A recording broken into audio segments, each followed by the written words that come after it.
মিলন ভাই, মিলন ভাই, ওই আয়। না না, আমি এত পাগল না, আমি গেলে আপনি আমার মারবেন। আর মারবো না যেই কাম করে তুই বাইতে তোর ইন্টারনেটের ব্যবসা তোর করে উঠবো। নাম কি কখন তাহলে তো নাম মনে উচিত, কিন্তু ভাই আপনাকে তো দুজন ভাগ হয়ে থাকা সমান সমান, আমি কোন দলে খেলুম? তুই যা খুশি করবি, তুই রেফরি রেফরি না, আইতাছি। আমি 2 মাসের বিল বাদ দিয়ে দিছি আমি বাদ। ওই এই ফাউল হয়েছে।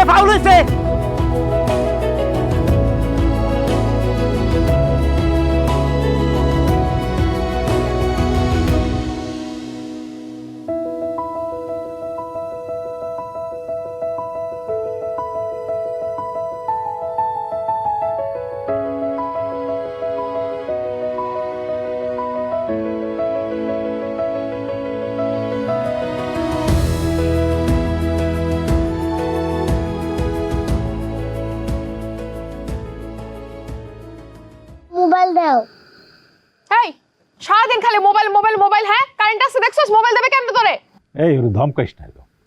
না ভাই, তুমি আমার কাছে আসো। না ভাই, ওই যে আকাশের দিক দেখো, ওই যে কত বড় একটা চাঁদ দেখছো? হ্যাঁ, আর চারিদিকে কেমন জ্যোৎস্না ঢেউ খেলে যাইতেছে, কি সুন্দর, তাই না রে? হ্যাঁ, দাঁড়াও, তোমার আর একটা খেলা দেখাই।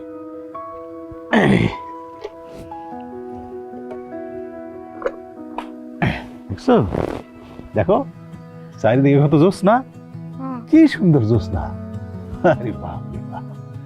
শোনো, ওই যে চাঁদটা দেখতেছো, চাঁদের মধ্যে কিন্তু একটা বুড়ি আছে। বুড়ি? হ্যাঁ, সেইখানে একটা বুড়ি পয়সা সুন্দর করে সুতা কাটে। আল্লাহ, কি সুন্দর সোনাক পোকা। এই তুমি ঘরের মধ্যে বসে কি করতেছো? এদিকে আসো না, দেখো কি সুন্দর সোনাক পোকা। আম্মা, আমি মুড়ি বানাই নিয়ে আসি। সবার তাড়াতাড়ি যাও, একেবারে সরষেটা বানাই নিয়ে এসো, আমরা গল্প করবো, মুড়ি খাবো। তাড়াতাড়ি যাও। বাহ, এর লেগে আমি কারেন্টটা বন্ধ করে দিয়েছি।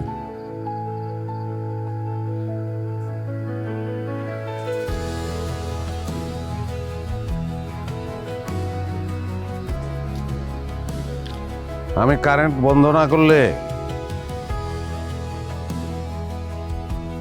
এই যে একটা সুখের দৃশ্য, টুকুরে কোলে লইয়া আমার আব্বায় আমার আম্মায় বসে রয়েছে, তুমি এই জায়গায় দাঁড়ায় রয়েছ, এই দৃশ্যটা আমার দেখা হইতো না। আমি কারেন্ট বন্ধ করে না দিলে আমার আব্বায় কোনোদিন টুকুরে গল্প শোনাইতো না, তুমি কোনোদিন জোনাক পোকা দেখতে না, আর মিনারা লাভ দিয়া মুড়ি আনতে যাইতো না। তোমরা হয়তো অনেক রাগ করছো আমার উপরে, কিন্তু এই দৃশ্যটাই আমাদের পরিবারের দৃশ্য, আমাদের জীবনের দৃশ্য, এটা দেখতে চাই আমি।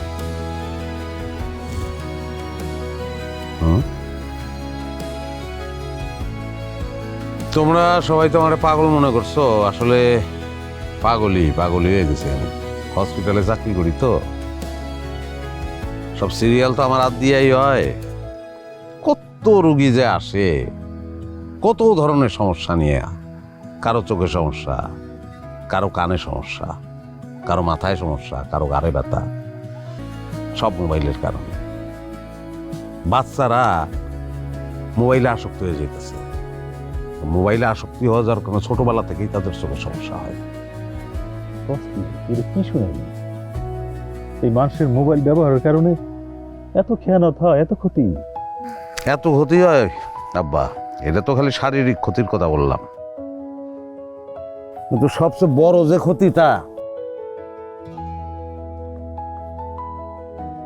সেটা হলো এরকম চাম দেখা হয় না, জোনাক পোকা দেখা হয় না, উঠানের মধ্যে একটা পাটিতে বৈশা পরিবার নিয়ে মুড়ি খাওয়া হয় না। নে বাপ খা। আব্বা, আমি কিন্তু মোবাইল ব্যবহারের বিরুদ্ধে না। মোবাইল ব্যবহার করবা, যতটুকু প্রয়োজন ততটুকু ব্যবহার করবা। প্রয়োজনের বেশি কোনো জিনিসই ব্যবহার করতে নাই, তাহলে ওইটা বিষ হয়ে যায়। বিষ লইয়া তো চলন যায় না, বিষ লইয়া টিকনো যায় না। আমি সরি, কে? এতদিন তো বুঝিনি, আজকে বুঝলাম।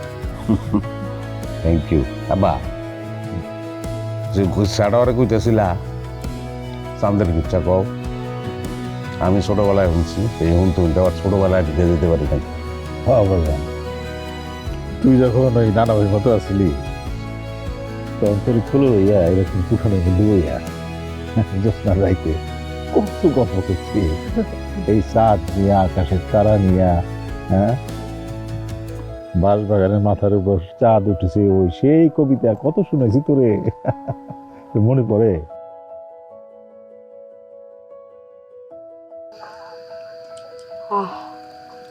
গান গাই কি?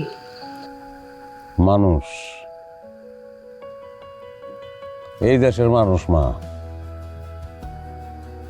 এই দেশের মানুষ গান গায়। সেই যে ছোটবেলার কথা, হ্যাঁ তোর কি মনে পড়ে মিলন?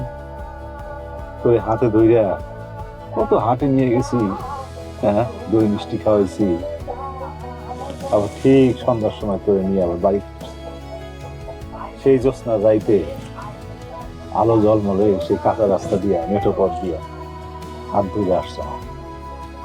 আর এটা ওটা কত যে প্রশ্ন করছো, আমি কিন্তু একটু বিরক্ত হই নাই। তো সব প্রশ্নের উত্তর আমি দিছি। প্রশ্ন করছো যে আব্বা ওই যে চাঁদের মধ্যে তো দাগ কে? আমি তোর কইছি ওইটার মধ্যে একটা বুড়ি আছে। তারপর কইছি ওই যে এত তারা, এই তারাগুলো এত তারাকে আকাশে এগুলো খসে খসে পড়ে না? আর তোর কইছি না আল্লাহ, এগুলো কখনো খসে পড়ে না।